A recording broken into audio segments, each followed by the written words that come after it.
Chers BibTubeurs, bonjour! Emmanuel de la médiathèque départementale va nous faire découvrir un réalisateur de films japonais.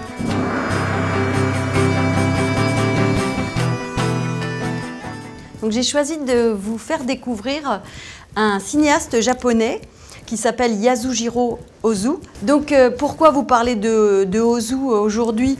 C'est parce que je suis tombée récemment à la médiathèque départementale sur ce coffret qui m'a semblé un petit peu oublié, alors que Ozu est quelqu'un quand même qui a marqué l'histoire du cinéma.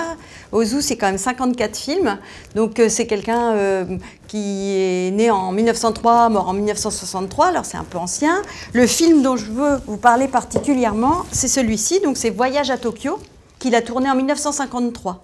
C'est l'histoire d'un couple de personnes âgées qui habitent à la campagne et qui part à Tokyo pour aller rejoindre ses enfants, son fils et sa fille aînée. Au départ, les choses se passent bien, ils sont bien accueillis, et puis rapidement, les enfants sont pris par leur travail, par leurs occupations, et n'ont pas l'intention de changer leurs activités pour recevoir leurs parents.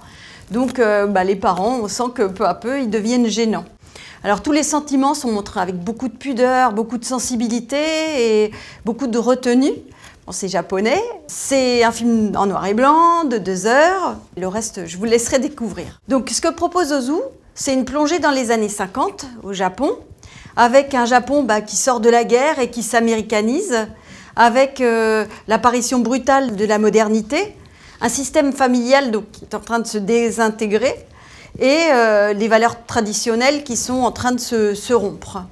Donc dans ce cadre-là, on est quasiment dans un documentaire. Mais ce n'est pas que ça. Ozu, il parle du temps qui passe. Il parle de thèmes universels et modernes. Parce que là, il est question, et dans plusieurs films d'Ozu, il est question des relations familiales, et notamment des relations familiales entre les parents et les enfants, avec les sentiments qui inexorablement se distendent et apparaît une certaine déception en fait, à la fois la déception des enfants vis-à-vis des parents, ce qu'ils sont devenus et inversement.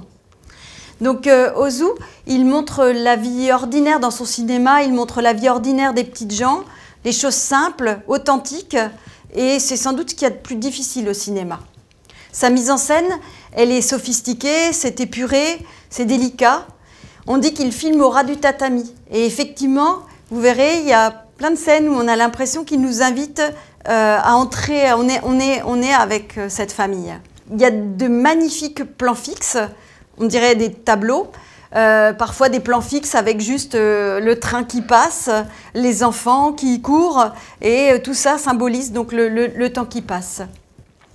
Donc mon dernier conseil, c'est un dimanche après-midi, vous allumez la cheminée, vous faites un bon thé et vous vous laissez emporter dans ce voyage à Tokyo. Bonne découverte!